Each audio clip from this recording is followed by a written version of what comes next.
Okay.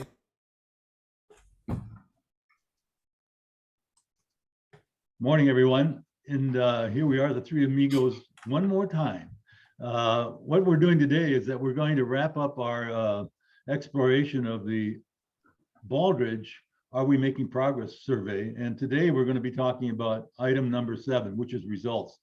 But in doing that, as you can see here from the screen, I want to first identify the 6 areas that lead to results. 1 is leadership, 2 is strategy, 3 is customers, 4 is measurement and knowledge analysis management, then workforce operations, which we did last week. And today we're going to be talking about results, pulling it all together. And again, one of the things that I've found fascinating about the Baldrige is that if you don't have any data, you get 0 points.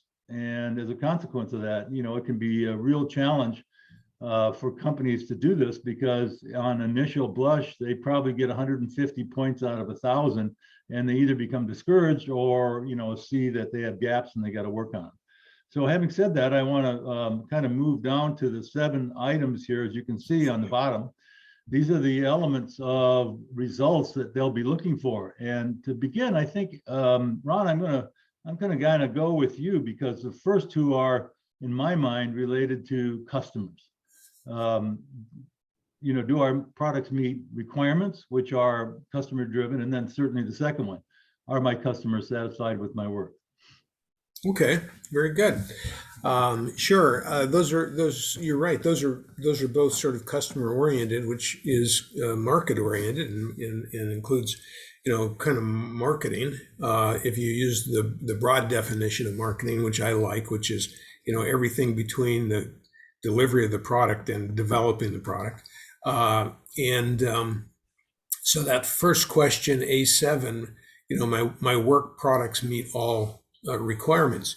And of course, the customer gets to be the one who ultimately determines whether or not that's satisfactory. Right. Internally, you might have a whole lot of other kinds of things going on, right? It's like, well, we have a tolerance of a certain amount, and we require that it be packaged, with our special, blue packing tape, and who knows what there might be that might be the development of the product. And so you've got the internal requirements, but all of those requirements internally really ought to be focused on whether or not the customer thinks that you've met all those requirements. And of course, we've talked briefly about this under the customer section, but how do you answer that question?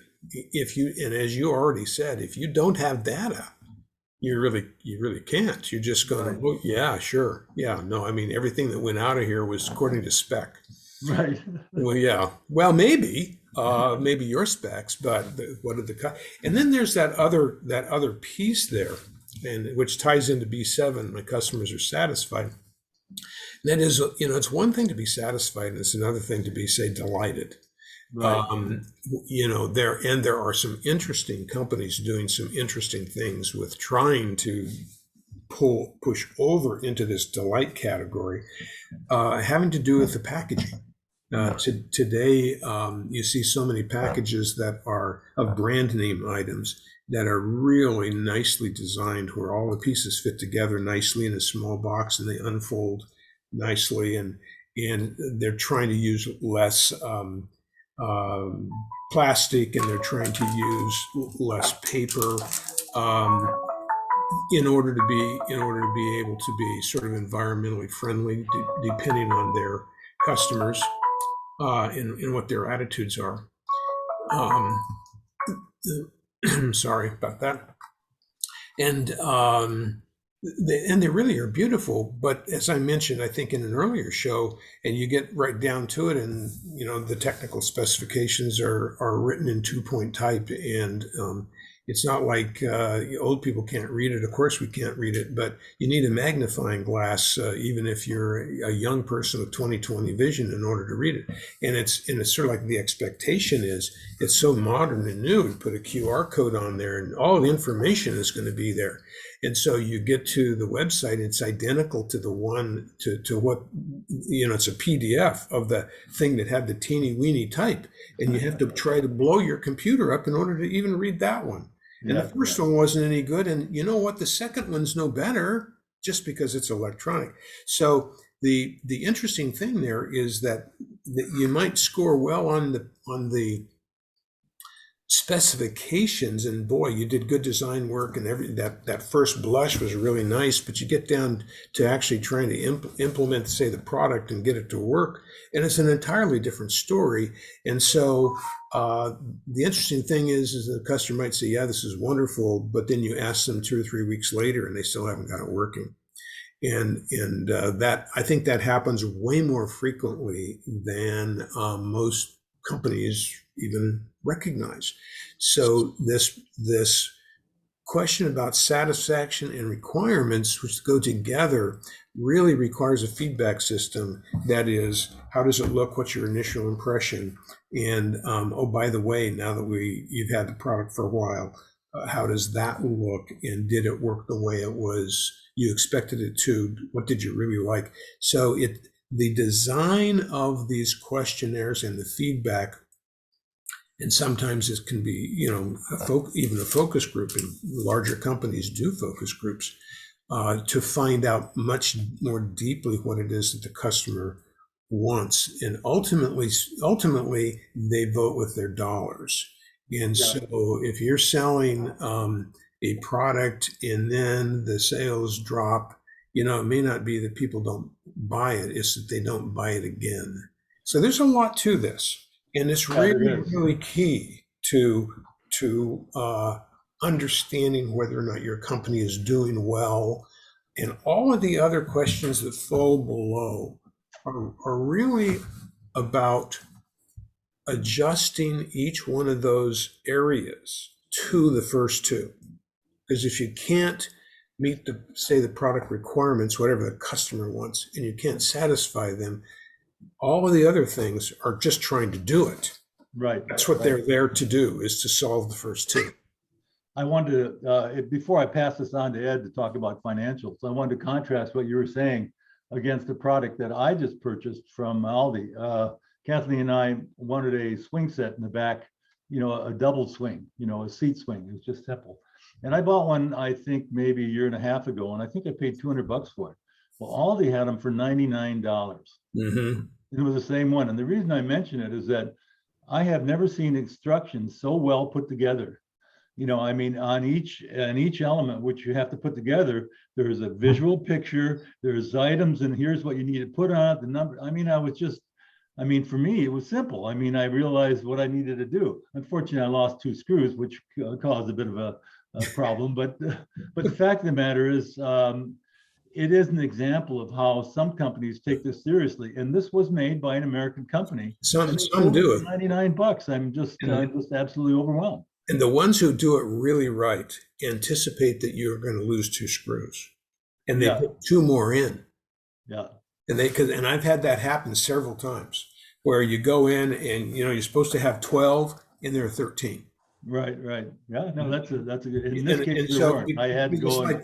This kind of thing happens, and you get almost to the end of building this thing, and you're 1 or 2 screws short, and you're going, wow, I wanted to hang this thing and swing in it, but I can't. Yeah. No, yesterday I was off to Lowe's to go get the 2 screws. Yeah, exactly. And the hard part was, they're metric, and they're unusually unusual. So I've had my challenges, but I do enjoy the swings, and it was an illustration of what you said. I think they did a magnificent job of helping satisfy a do-it-yourself or myself in putting this together. And so they satisfied everything. And then did you get to delight, or did you need those 2 extra screws to be included in there to be delighted? Yeah, that would have been delightful. Yeah. So there you go. And sometimes they're very small things like this. Yeah. For the price of 2 screws at wholesale, they could have had you just recommending to everybody to go out and buy this swing. Yeah. As it was, you'll just say it was really nice, but and it was my fault. I lost the screws. But I'm still going to encourage you guys to go to Aldi and get one before they're gone. Yeah. Okay. Yeah. We better run down there. Yeah. Anyway, Ed, one of the things that I wanted to touch on before I pass this on to you is, financially, I think most small businesses that I'm familiar with really rely heavily on their CPA And the challenge that I found in that is that very few of them are like Ed and really understand the operational side, so that when the numbers are presented, they are meaningful in relationship to the first two items here. Yeah, absolutely. I agree with that. Ed does have a kind of a unique perspective that goes beyond just the numbers, which I have found in 30 years of consulting. There are only a few quote CPAs or finance Right. that actually fit that qualification. Yeah. Yeah, I have to say, Ed, you're kind of a sunflower in a field of daisies. I was going to say I was going to say a rare bird. Yeah, I think maybe that's a better characterization, but thank you so much for that wonderful introduction. But yeah, every operation, every business has to have a report card. And to have a report card, you have to have a grade. But more importantly, as Ron indicated, you have to have the support of why you're getting that grade. Right. There has to be detail. There has to be some type of assessments from customers that tell you how well they're doing. So if you're going to buy a company, that's the first thing you're looking for. You don't want to hear from management on how they think they're doing on their customers. You want to hear from their customers. Right. Because a lot of times there's a lot of customers are out there with doubt in their minds on whether they want to continue doing business with this company, because they're only satisfied. They're not delighted. And, satisfied was maybe good 20, 30 years ago, but it isn't no longer a standard. It's you have to delight your customers, so that they come back and you don't have to worry about losing them. So that's really important. And I think one of the biggest things on your report card is your financial statements. And if you're a good company and you got decent financial statements, you're getting them every month so that you can determine how well you're doing. And a lot of companies don't get that. And as Ron and you have said, Ray, that information isn't always available because a lot of times people don't think it's important.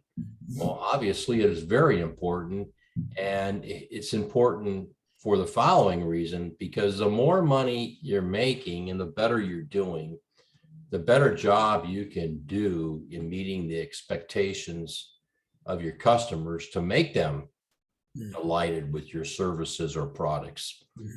And so that's why it's really important. If you're struggling financially, obviously there's not much you can do to make your product or service more attractive and better solving the issues out in the marketplace.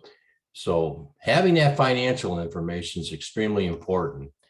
And it isn't all about making money. It's all about investing back into the business, in my opinion, so that you can do a better job, as Ron indicated, solving and resolving the concerns of your customers. Well, I think you're so right about that, Ed. And you might say, well, making money is not the most important thing, but I would say making enough margin to invest in the products is probably the most important thing. You can choose to sacrifice profit. You got to make some money, some return on your investment, or things just don't work long term. But by the same token, if you have to have the right margins so that you can, in fact, continue to be the best, or to become as good as a competitor, or to get out of the doldrums and fix those problems.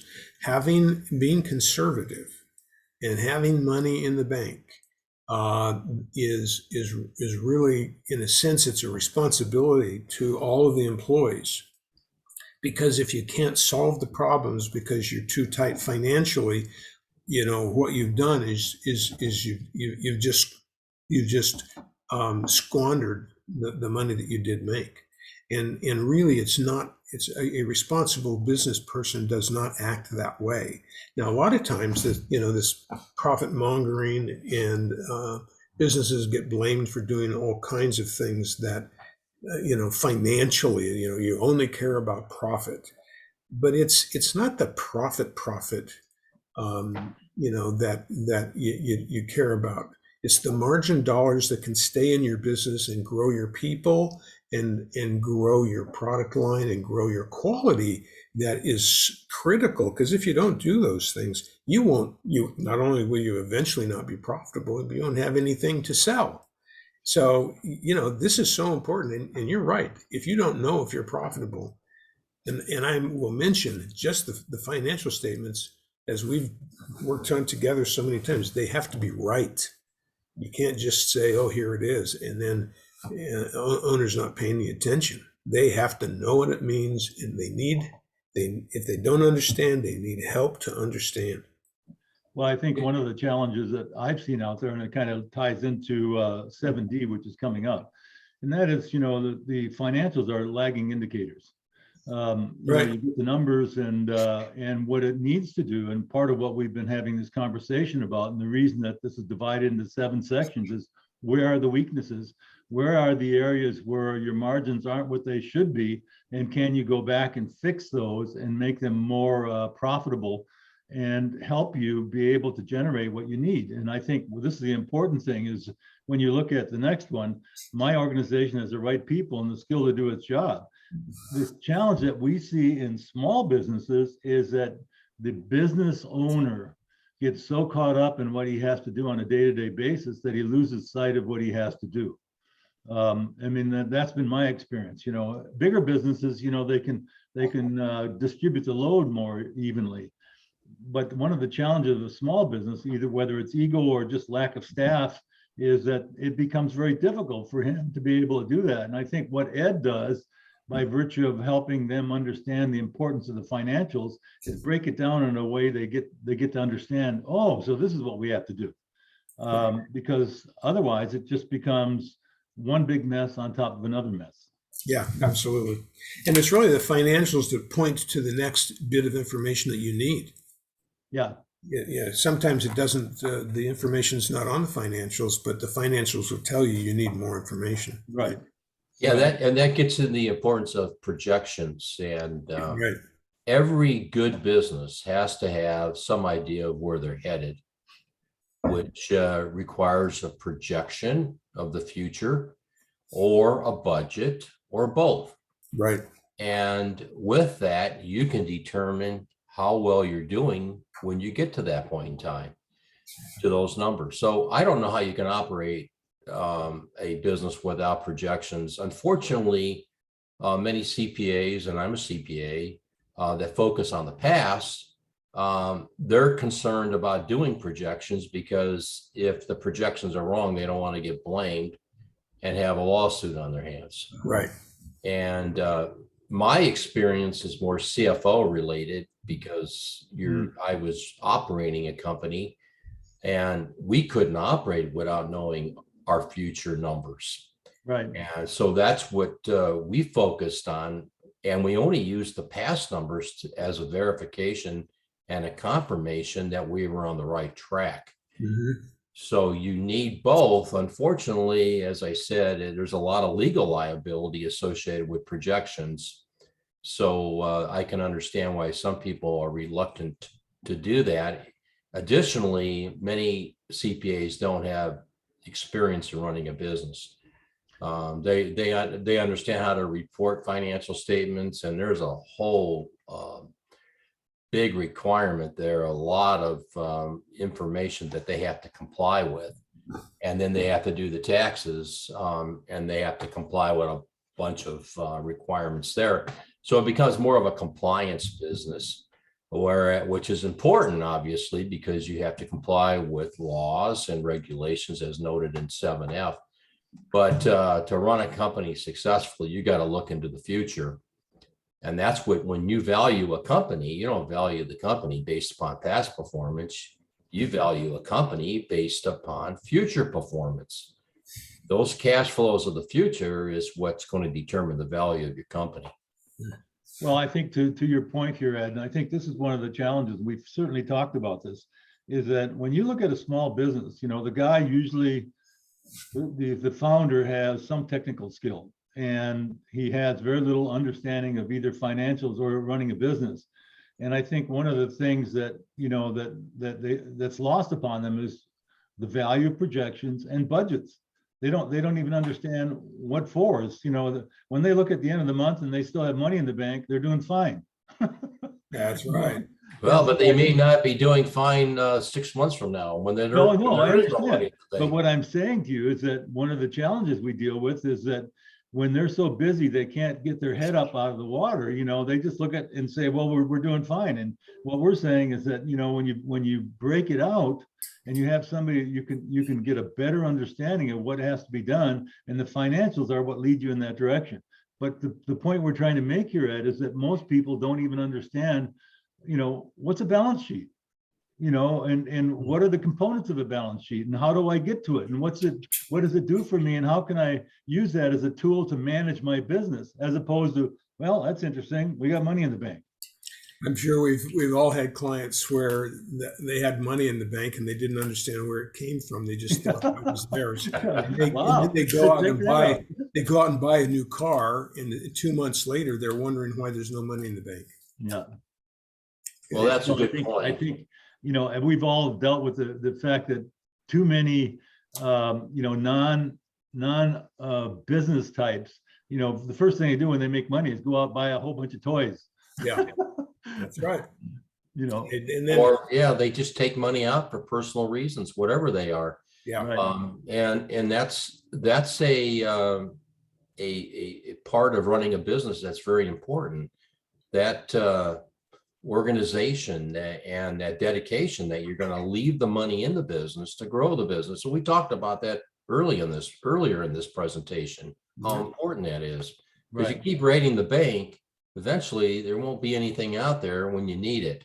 Right. And who's going to get cheated in the future are the customers. Right. And as we all know, the customers are the bread and butter of the company. Right. And they're the ones that are going to leave. I want to touch on something else on this question that I think is really integral to our conversation from the onset, is that, when people don't have the right skills, or they think they have to hire them, they look at a CFO and say, oh my God, I can't afford $150,000, or those kind of decisions are really sad when you realize for the $2,000 you could hire a frontline worker, a base worker. You can get people with the caliber of skills that we have on a part-time basis that can really guide you in the right direction. Well, that's a very good point. That small businesses don't really grasp very well. They don't have to make a full-time investment to get the help they need to really grow their business. Well, they don't understand. I think it comes down to they don't understand the value of a CFO, or a top-notch marketing person, and they don't have the experience working with these skill sets. They try to do it as amateurs, and they get by, but they're leaving so much money on the table. Yeah. And if you don't account for that, obviously you don't know how much you're leaving on the table. Right. But I just don't understand why more people aren't open to bring people in from the outside to give them their thoughts on how they can improve the business. Yeah. To me, there's no risk in doing that. Yeah. Yeah. And then they go to their CPA and they ask for advice, but the CPAs don't have experience with these people. So they can't really recommend anybody to come in to help them out on these issues. So it's really a lost opportunity. And the question is, how do you get people to open up and think about these opportunities, how the business could be better than what it is? And I think it comes back to the strategic plan. Yeah. If you come up with a good strategic plan, these opportunities are going to be identified and measured for the future. Right. But Ed, the problem we have with these small businesses, they're all saying, we don't need no stinking strategic plan. Right. That's why I got this up here. Yeah. They get to join the 85% that failed. Then. Yeah, that failed. No, absolutely. Yeah. No, and the point you made, Ron, is that, yes, I think it's great that we have all these new businesses starting since COVID. But the fact of the matter is we do also know that 80% of them are not going to be here in 5 years. Yeah. Or they will, they were making 50,000 in their old job and they've decided they can do this on their own. And now, they're making $50,000 in top line revenue, and they don't realize how expensive it is to do everything, and they end up the year and they've made $20,000. And so, fine, if you can make it on 20,000, and that's wonderful. But that's kind of an expensive hobby. If you're not making money, it's a hobby. Yeah, no, it really is. And so that's an expensive hobby. We've all had clients who were hobbyists, and eventually those hobbies get so expensive that you end up either deciding you're going to be real, or you just close it down because I had clients where the husband was making hundreds of thousands a year, but the wife was spending $50,000 or $60,000 a year in losses in a dress shop. Yeah, no, I understand that. And it worked okay for a few years, but eventually it's sort of like, hey, wait a minute, $200,000-$300,000 down the road, it's like, do we really need a write-off this big? Yeah, and I may have mentioned this, but I can give you a personal example from the house we're currently living in. When we came here and wanted to buy this, the owner owed the estate $400,000 for workers' comp he hadn't paid. Yeah.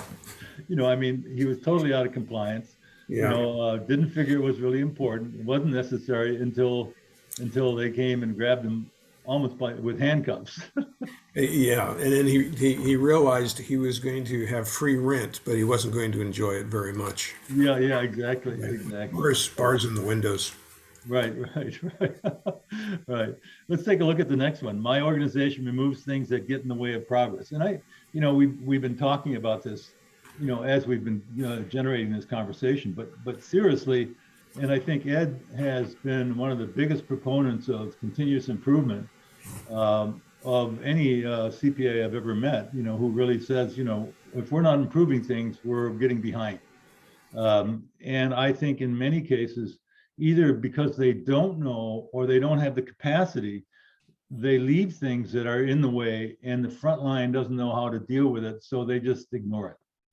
Well, there's two issues that come to mind on this one, and that is, first of all, as Ron indicated at the beginning of this program, you have to have priorities. You can't do everything at once. So if you have a list of 100 priorities, good luck. You're not going to get the ones that you want done. So you have to prioritize, which means you got to stop doing things you don't need to do, or you got to take items off your priority list that just aren't as important as others. And the other thing I would mention is people. And if you have a so-called sewer monkey who's causing all kinds of problems behind the scenes and is becoming a detriment to your team, you have to move on that person, because everybody else is expecting you to do that. And if you don't, it's going to impact the morale of the staff. Right. And I think I thought it was interesting that Ron mentioned his daughter-in-law had discovered what an important thing it does. And my experience is when you have the sewer monkey, as you define it, what the management and leadership, the front line is waiting for is you to make the right decision. Yeah. Hey, you're hurting us, and yet they don't feel they have the right to do anything, but they all breathe a sigh of relief when they say, oh God, I'm glad you got rid of this person. He was driving us nuts, or she was driving us nuts. There was a company, a fairly large company, I think they had a couple thousand employees, kind of in a startup that I think last week, the president basically got a lot of recognition for saying to his employees, those of you who want to bring up woke stuff at work are not welcome here. And it's not because we don't care.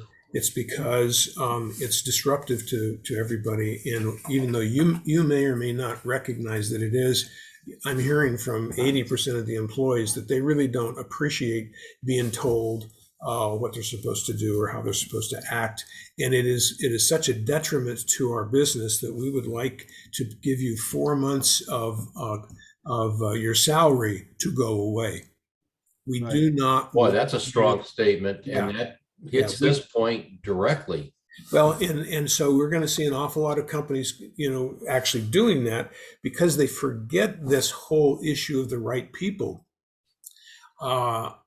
companies have bent over backwards trying to be transparent and fair Yes. to employees and do a good job in hiring. And of course, we've talked many times about hiring and getting the right people the first time through proper assessment and that kind of thing. But if you're not utilizing good, sound principles for hiring, and then of course use those for team building, when you've got somebody who's not the right person on the bus, you have to get rid of them. And I think that what's happened is that the entire woke culture has backfired now.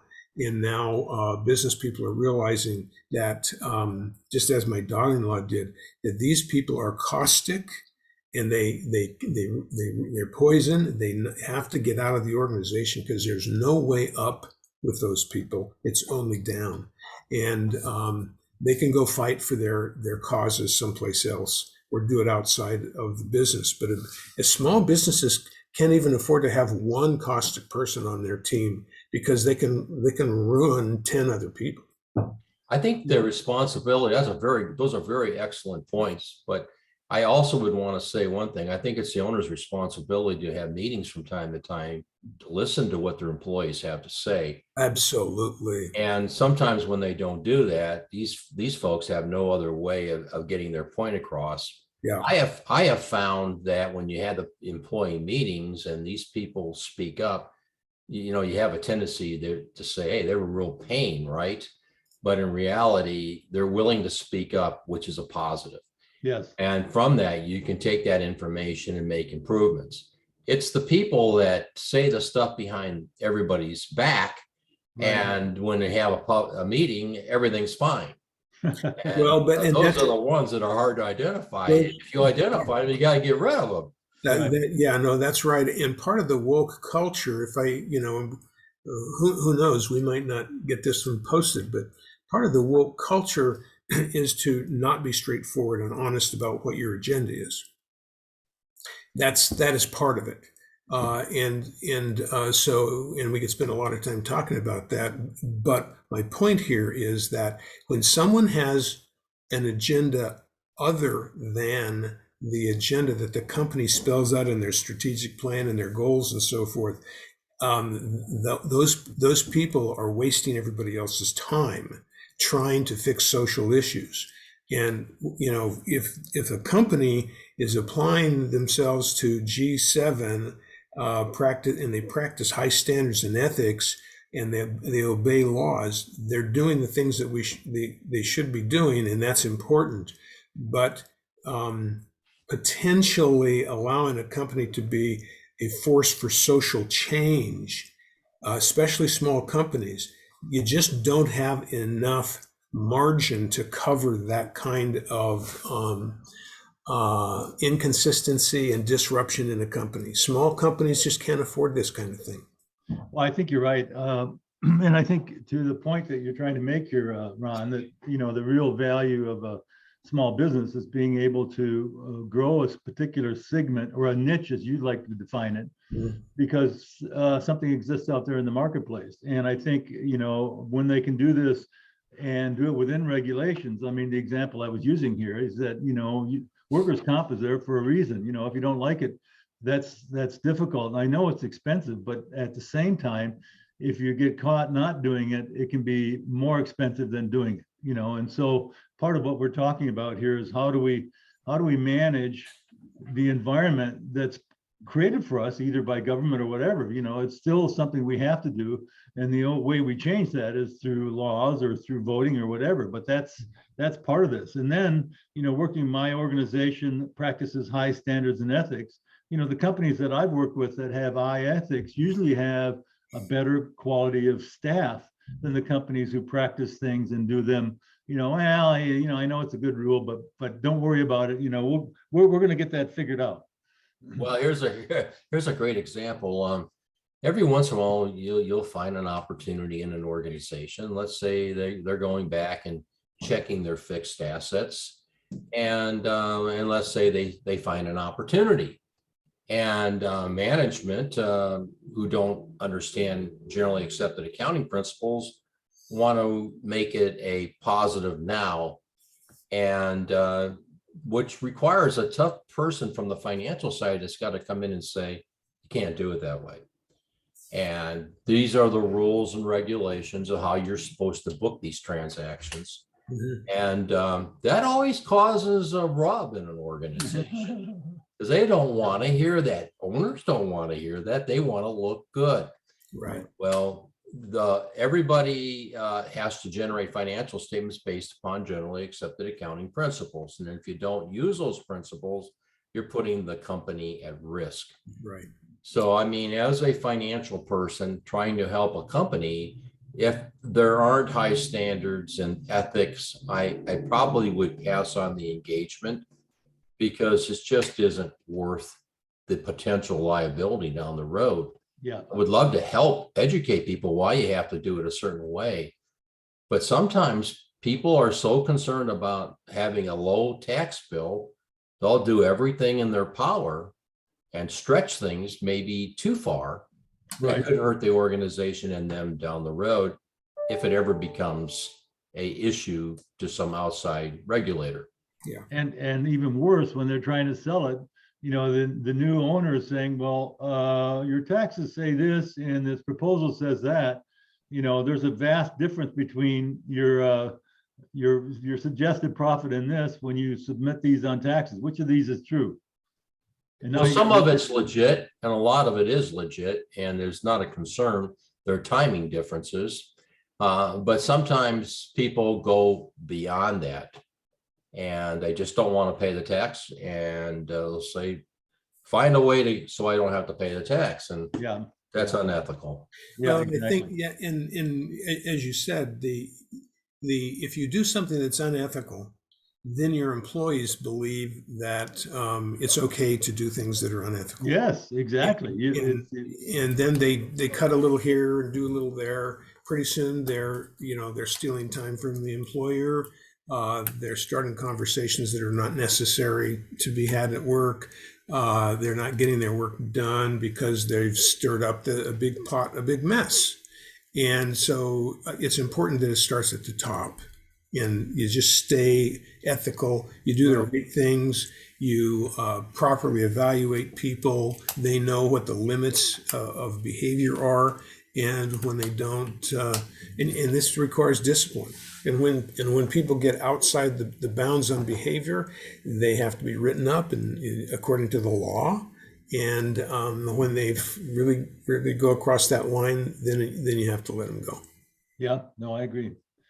So, you know, these last questions are a little bit outside of the scope of normal things, but I think, you know, even with small businesses, I've seen, you know, that the owner might be involved in Little League, or he might be involved in something else, but it shows the employees that, you know, it's not just a matter of your being at work, but, you know, are you involved? Like last night, I know Ed knows this, but we had 25 people from the church here, including the senior pastor, in our pool. You know, and those are sorts of things that are meaningful to both the public and to help them understand, you know, yes, we not only do a business, but we do serve our community, and we serve our church, and we serve to make things better. Mm-hmm. One other point along those lines, sometimes the community become customers. Yeah. And so if you have good relationships in the community, it should help you on the customer side. Yeah. Yeah. I've had a lot of discussions with clients, particularly successful clients over the years, about, should they get involved in this organization or that charity, or what should they do? And my sense has always been that it's still a business. If you want to write a check to the local symphony, do that personally. But you ought to be involved maybe with Chamber of Commerce. You need to be involved with associations, and if your customers are fit the profile of parents who have kids in Little League, that makes more sense than in being involved in something like that and really doing a good job in that part of the community, and maybe even sponsoring the team and that sort of thing. So I mean, you know, try to focus on things where there is some overlap with the business. Yeah, right. Because the truth of the matter is that there's so much, the limitations are so great in small business that every dollar, even though when you're writing a check to a charity, every dollar needs to be directed at its highest and best use. And that includes time. That includes, the things you choose to support that maybe your employees want to support, because many companies will give X amount of dollars per year for employees, and that's really an employee benefit more than it is a community benefit. Yet you're helping the community. Yep. I mean, think it through. Try to tie it into something where there may be some potential customers, or you'll get some goodwill out of it, in addition to doing good for the community. You just surprised me. You used a very sophisticated term called highest and best use. It's an old real estate. Where did you get that? Because that's when you do valuation work, that's exactly what you're doing. You're looking. It's a principle of capitalism that we don't talk about very much anymore. I think you're right, but the principle is that capital is more useful in one place than it is in another. And we measure that usefulness mostly based on return on investment. That sets the market price for interest rates, or it should. What's happening with the Fed for years has not been that. But it should be directing capital to the businesses that are doing a good job, not to a social need, because our government already spends billions and billions on social needs that isn't very, very well, very efficient.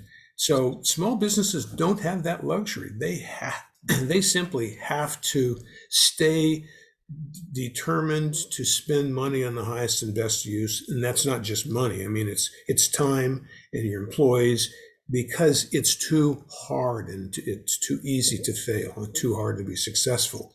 And so that's something that doesn't sound very good in this anti-capitalist world that we live in a lot of times, because you're not doing things for the right reasons. But the truth is, if you don't have a surplus of cash that will protect your business in times of need, and you waste your money buying a car, then you don't need one, you're not only disservicing yourself and your employees, but your customers and the community as a whole. Yeah, absolutely.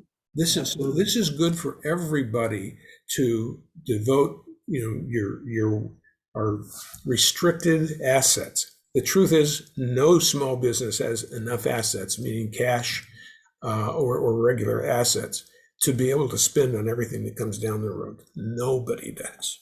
I think that's a good way to wrap this up, Ron. And I think the value of what we've done here is that we've broken out the Baldrige to be able to demonstrate to small businesses that, if they make an effort to establish priorities, as Ed said, understand what the financials mean, and use this as a tool to be able to guide them as they move forward, they can produce the kind of, if they're in the right market. But we've been talking about that too. You have to know where you're at. But if they do that, they can be part of those small percentage of companies that make it for 10 years, 20 years, et cetera. And I'm grateful that we've had this opportunity to be able to present this. And I'm going to encourage people, if they want, to download this form for them and use it to help their business. So with that, guys, it's Independence Day this week. Yeah, that's right. Celebrate that and celebrate small business. You bet.